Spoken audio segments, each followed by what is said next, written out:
है तो चलता फिरता, उसका नाम है शिव। हेलो गाइस, तो welcome to my new blog video. तो आज के ब्लॉग में हम आ चुके हैं जलंधर शहर में, क्योंकि यहाँ पे आत्मा और परमात्मा के बारे में समझाया जा रहा है। तो ये सुनते हैं। में है तो चलता फिरता है, आत्मा बीच में से निकल जाती है तो कहते जल्दी जल्दी इसको बोलो, ले जाओ, इसको लकड़ी में रख दो, जला दो, संस्कार कर दो। आत्मा की शक्ति से इसकी वैल्यू 220 करोड़ है। कितनी है एक शरीर की वैल्यू? 220 करोड़ अमेरिका के साइंसदानों ने निकाली है। आत्मा है तो 220 करोड़ की एक बॉडी है, नहीं 1 रुपये की वैल्यू किसकी है? उसकी जो उसको चला रहा है, वो आत्मा इस शरीर का ड्राइवर है। जैसे इस गाड़ी को चलाने वाला ड्राइवर बैठता है तो गाड़ी चलती है, वरना खड़ी है। ऐसे ही इसके अंदर ड्राइवर है ये आत्मा। इन 2 आँखों के पीछे, 2 आँखों के पीछे आत्मा बैठ के इस शरीर को चलाती है, इधर उधर लेकर जाती है। तो आत्मा ड्राइवर कहाँ बैठता है इस शरीर में? इन 2 आँखों के पीछे, जहाँ बिंदी लगाती है, यहाँ आत्मा बैठती है। बैठ करके शरीर की गाड़ी को लेकर जाती है। जितने आप अपने मनुष्य देख रहे हो, जितने प्राणी देख रहे हो, बच्चे बुढ़े नौजवान, सबके अंदर एक एक अपनी अपनी अलग अलग आत्मा क्या है? अलग अलग आत्मा है। आत्माएं अनेक हैं, आत्माएं अनेक हैं। सभी आत्माओं का बाप पिता परमात्मा एक है। आत्मा एक है, आत्माएं अनेक हैं। हमारे साथ 2 बाप हैं। एक शरीर का पिता, शरीर का पिता आप सबका अलग अलग है, अपना अपना है ना, है मेरा भी अलग है। आत्मा का आत्मा का पिता आपका भी वही है, मेरा भी वही है, इन सभी बच्चों का भी वही है। सभी आत्माओं का पिता वो एक है, वो सभी आत्माओं का परलोक का पिता है। ये लोक का पिता घर में, परलोक का पिता वो आत्मा परलोक में। आत्मा भी ज्योति रूप है। आत्मा का पिता भगवान भी ज्योत रूप है। परमात्मा का नाम भी शिव है, वे भी ज्योत रूप है। आत्मा को परलोक का पिता है। हमारी हमारा सबका पिता वो, उसका नाम है शिव, परम पिता शिव परमात्मा। वो हमारी आत्माओं का परलोक का पिता। और आत्मा परमात्मा में अंतर क्या है? आत्मा शरीर धारण करती है। जैसे ये बच्चा छोटा पैदा हुआ, हम सभी पैदा हुए अपनी माँ से। आत्मा शरीर धारण करती है, भगवान शरीर धारण नहीं करता। वो अजन्मा है, करता है और भोगता है। तो भगवान हमारा परलोक का पिता। आत्मा शरीर धारण करती है, भगवान शरीर धारण नहीं करता। पता चल गया अच्छी तरह? वो हमारी आत्मा का परलोक का पिता। आपने शिवलिंग देखा है मंदिर में? कभी देखा है? उसको 3 लाइनें होती हैं, तो 3 लाइनों का कोई मतलब है। भगवान 3 देवताओं की रचना रचता है। भगवान त्रिलोक की 3 लोकों का मालिक है 3 लोकों का। तो भगवान त्रिकालदर्शी है, तीसरा नेत्र देने वाला है। तो भगवान के 3 लोग हमारे, हम कहाँ से जाए, धरती पर आए, कहाँ जाना है? ये देखो, सबसे नीचे आकाश, चंद्रमा, तारे, सूर्य और धरती, जहाँ हम खड़े हैं, इसको कहते हैं 5 तत्वों की दुनिया। साकार मनुष्य लोग, साकार मनुष्य लोग 5 तत्वों का, ये हर आत्मा ने 5 तत्वों का शरीर प्राप्त किया है। तो यहाँ धरती पर खेल रहे हैं, पता चला? और इससे ऊपर है 3 देवताओं का लोग, ब्रह्मा विष्णु शंकर, उन 3 का लोग। इनके ऊपर एक और लोग है, तीसरा लोग है, उसका नाम है परम धाम, निर्वाण धाम, मुक्ति धाम, सचखंड है। तो परलोक का पिता। जब कोई आदमी मर जाता है तो कहते परलोक सुधार गया, बोलते वो परलोक ये है, जहाँ आत्मा ही आत्मा रहती हैं। जहाँ सभी आत्मा का पिता परमात्मा भी उनके पास ही बैठता है। जैसे जहाँ पर 5-6 बच्चों का बाप घर में उनके पास ही बैठता है, रहता है। ऐसे सारी दुनिया में जितने प्राणी हैं, हर के अंदर एक एक आत्मा है ना, एक एक आत्मा है ना हर के अंदर, तभी शरीर चल रहा है। हर आत्माएं अनेक हैं, सभी आत्माओं का पिता भगवान जो है वो एक है। वो भगवान वहाँ उनके पास। हमारा घर जहाँ से सभी आत्माएं नीचे आई तो धरती पर खेल रही हैं। जहाँ आत्मा के पास एक चीज़ नहीं है, क्या नहीं है?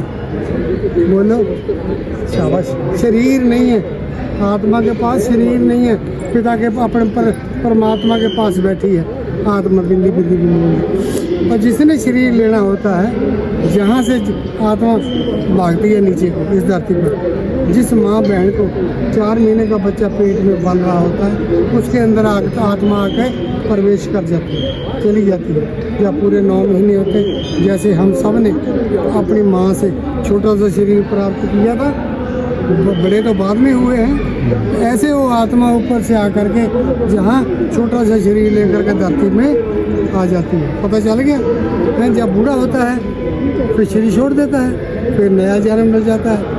ऐसे ही सभी आत्मा जहाँ से आती हैं यहाँ ही वापस आती हैं। हमारा असली घर ये है, असली घर आत्मा का ये है, जहाँ से नीचे आए हैं इस धरती पर, और इस धरती पर ये शरीर छोड़ करके 4 युग जब पूरे होंगे, शरीर छोड़ करके आत्मा वापस अपने घर जहाँ से आई थी वहाँ चले जाएगी।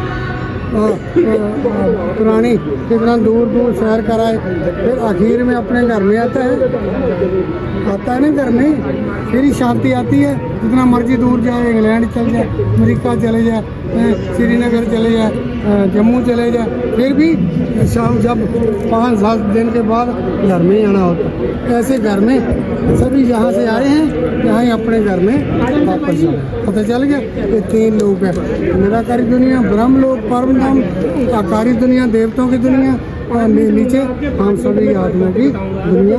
ये हमारे शरीर यहाँ प्राप्त किए। धरती पर जितने लोग, जितने धर्म पिता आए ना इस धरती पर, सभी ने भगवान को ज्योत रूप में याद किया।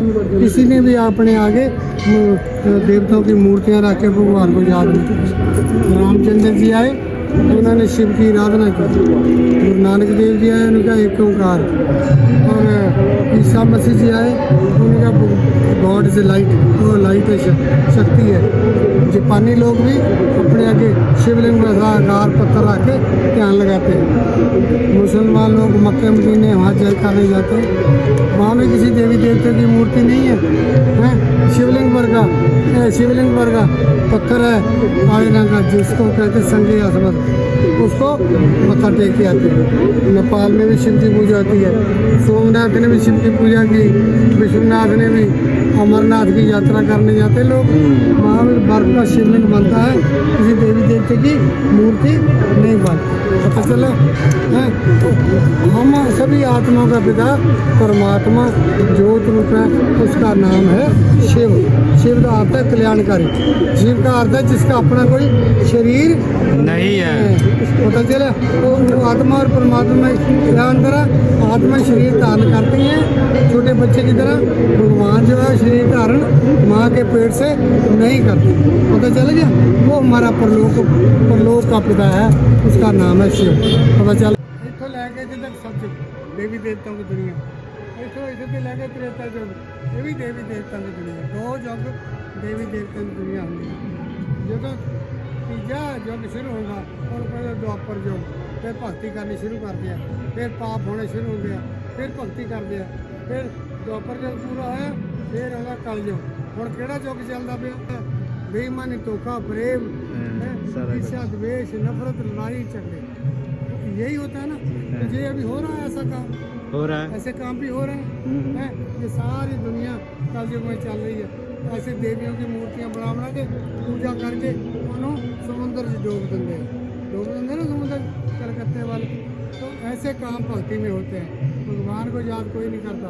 जब ऐसी दुनिया, पुरानी दुनिया, सतत भ्रष्टाचारी दुनिया का विनाश अब सामने खड़ा, atom bomb, hydrogen bomb, neutron bomb बने पड़े हैं, उनसे आखिर में इस सृष्टि की सफाई होगी। कलयुग के बाद फिर कौन सा युग आएगा? रात के बाद क्या आता है? रात के बाद क्या आता है? रात के बाद दिन होता है, दिन होता है, दिन के बाद फिर रात हो जाता है। फिर रात आती, फिर रात के बाद फिर दिन आती है। फिर दिन आता, फिर ऐसे ही जैसे वो दिन रात का चक्कर है, ऐसे ही ये 4 युगों का चक्कर है। और इसके बाद फिर पहला युग आएगा, सतयुग आ जाएगा।